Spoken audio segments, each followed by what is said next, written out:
What is up, Dallas Cowboys fans, Cowboys Nation? Welcome into a Wednesday edition of the Dallas Cowboys Daily Blitz podcast right here on FanStream Sports. Make sure you like the video, subscribe to the channel, click that bell so you get notifications each and every morning. We post Cowboys stuff for you.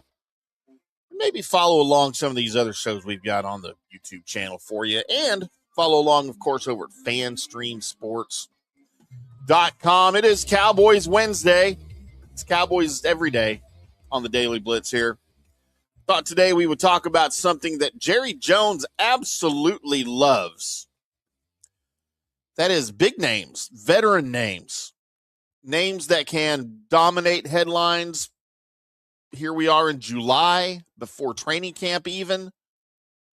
And, you know, we're talking free agents. Free agency isn't normally a huge topic of conversation in July as you approach training camp. But I think for the Dallas Cowboys, it should be a topic of conversation as they approach training camp. We're now a little bit less than a week out. Because there are some holes to fill on this roster, boys and girls. If you follow along with the show daily or even occasionally, you will know the spots that I have picked and others have picked as maybe talent deficient on this Cowboys roster.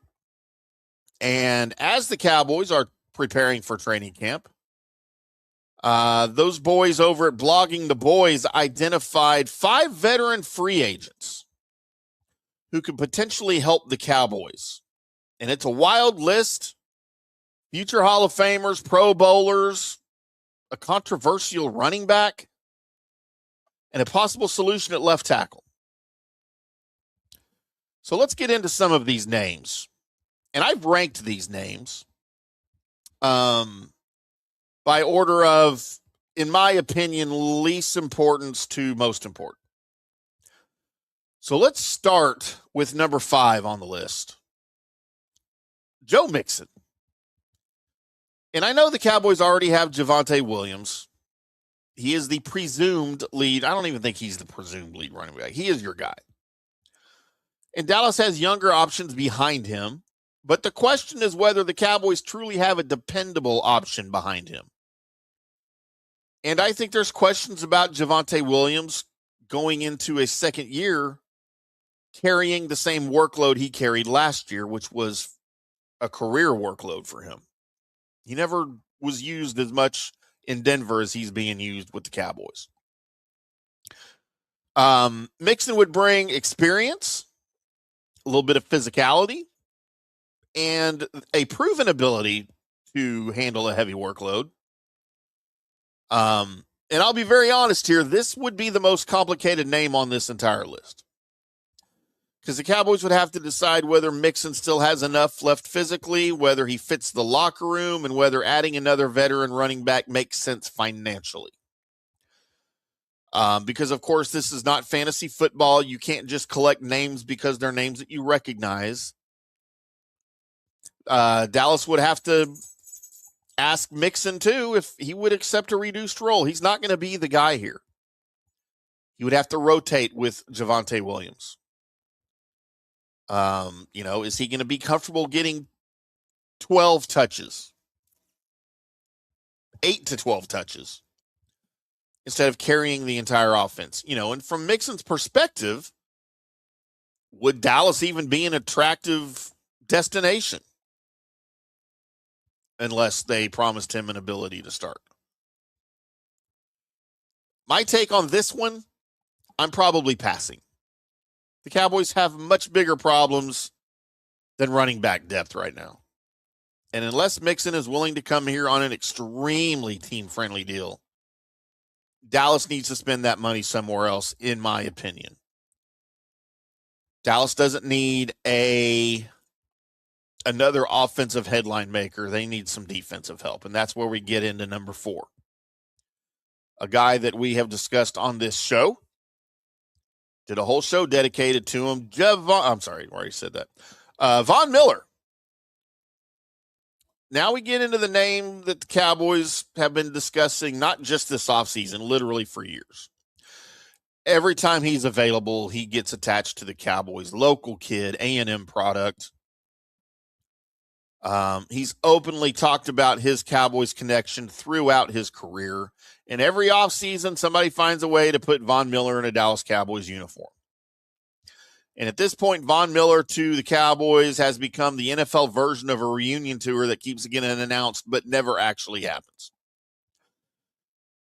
But still, there is a football argument to be made here. Dallas needs pass rush production. The Cowboys need players who can pressure the quarterback, win one-on-one matchups, and close games in the fourth quarter. Miller wouldn't have to be the player he was in Denver. He's not going to take 70 snaps a week. He would be a situational pass rusher, a veteran leader, and a guy who opposing quarterbacks would still have to respect. And I have no problem with that, with him filling that role here.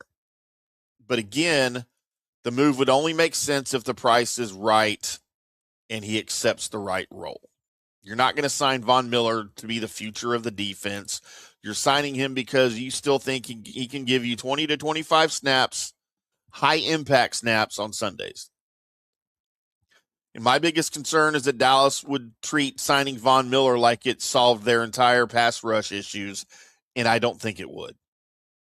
He's going to be a complementary piece, not a miracle cure. Would I make the call to Von Miller? Absolutely. I've said this before. Would I overpay? Not a chance. Number 3 on our list of the free agents that Blogging the Boys thought could help the Cowboys, Taylor Decker. Taylor Decker has become one of the most dependable veteran pass left tackles in football. Still got pass rusher on the mind. If Dallas truly thinks Tyler Guyton isn't ready, and if they think Nate Thomas can't carry that role, then Decker would become a fascinating option here. But signing Decker also sends a very loud message for the Cowboys. It would tell the league and it would tell Guyton that the Cowboys are no longer comfortable waiting for him to develop. And that's kind of why I love this idea. Not necessarily because Dallas needs to give up on Guyton, but because this offensive line desperately needs competition. Far too often, the Cowboys hand young players jobs because of where they were drafted. They treat first-round picks like guaranteed starters instead of guys who still have to earn their snaps. Bring in Taylor Decker and make Guyton beat him out. Or let Guyton compete at another position when Decker wins the job. The Cowboys have way too much money invested in Dak Prescott and too much talent at wide receiver to allow the entire offense to collapse because they don't have left tackle figured out. And Dallas can't spend another season wondering whether Dak's going to get blindsided on every critical third down in a game. Of the offensive players on this list, to me, Decker makes the most sense. But he'd also likely require real money. And that brings us back to the same old question with the Cowboys. Does Jerry Jones want to win, or does Jerry Jones want to win the press conference without writing his checks? Number 2 on our list, Christian Wilkins. Christian Wilkins, honestly, would immediately make the Cowboys' defensive line even nastier than it already is. I think Dallas can use a little bit of nasty. The defense has spent too many Sundays getting pushed around, missing tackles, and allowing other teams to control the line of scrimmage. Wilkins brings size, power, aggression, and maybe most importantly, attitude. He's the kind of dude that opposing offensive line players absolutely hate seeing across the line. He can disrupt the passing lanes. He can disrupt the running lanes. He can collapse the pocket. He can do a lot of things.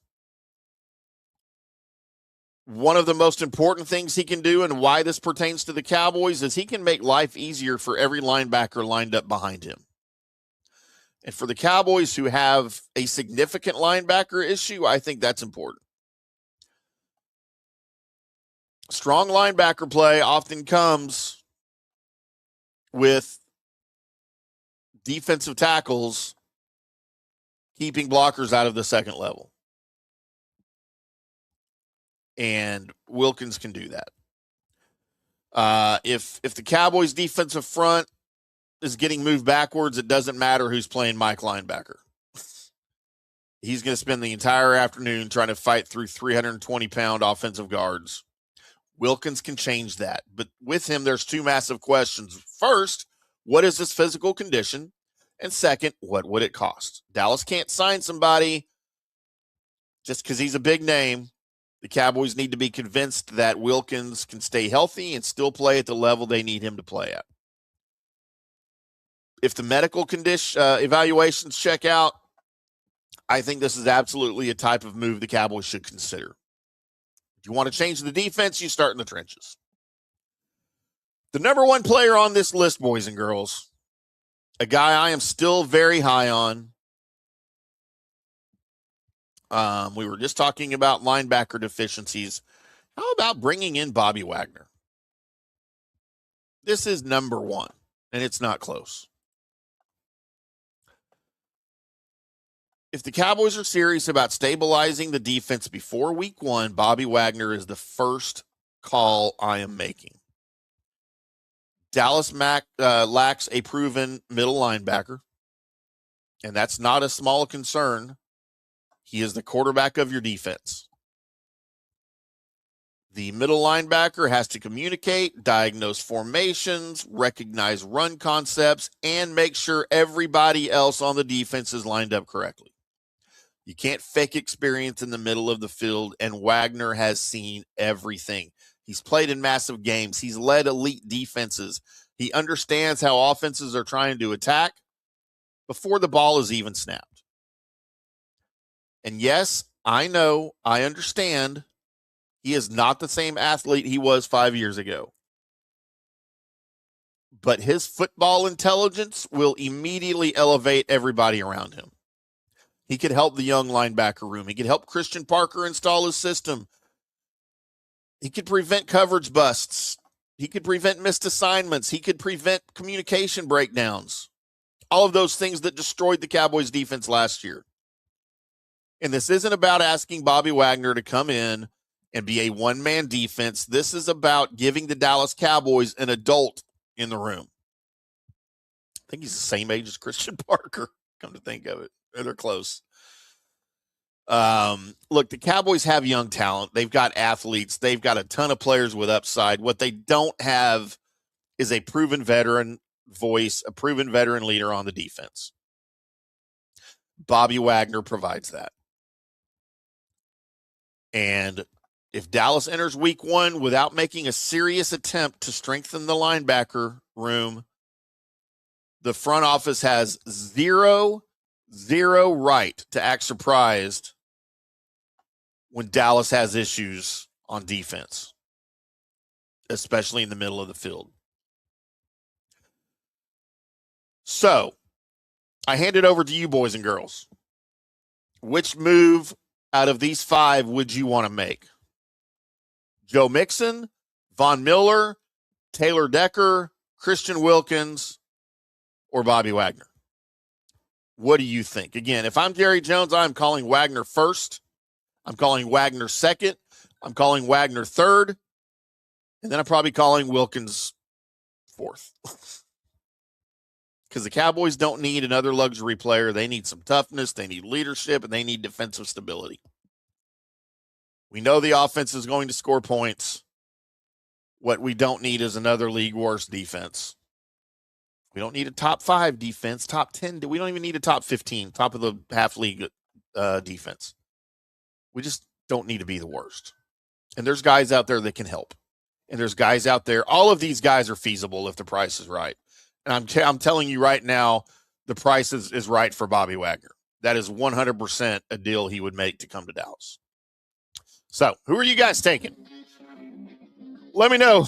Drop your choice in the comments. Make sure you hit that like button, subscribe, and turn on your notifications so you never miss an episode of the Dallas Cowboys Daily Blitz podcast right here on FanStream Sports, wherever you get your podcasts, or always on demand at FanStreamSports.com. I'm IndyCarTim. We'll do it all again tomorrow morning, boys and girls, 7 a.m. right here, wherever you're seeing this. We'll be here for you. Until then, boys and girls, we'll see you.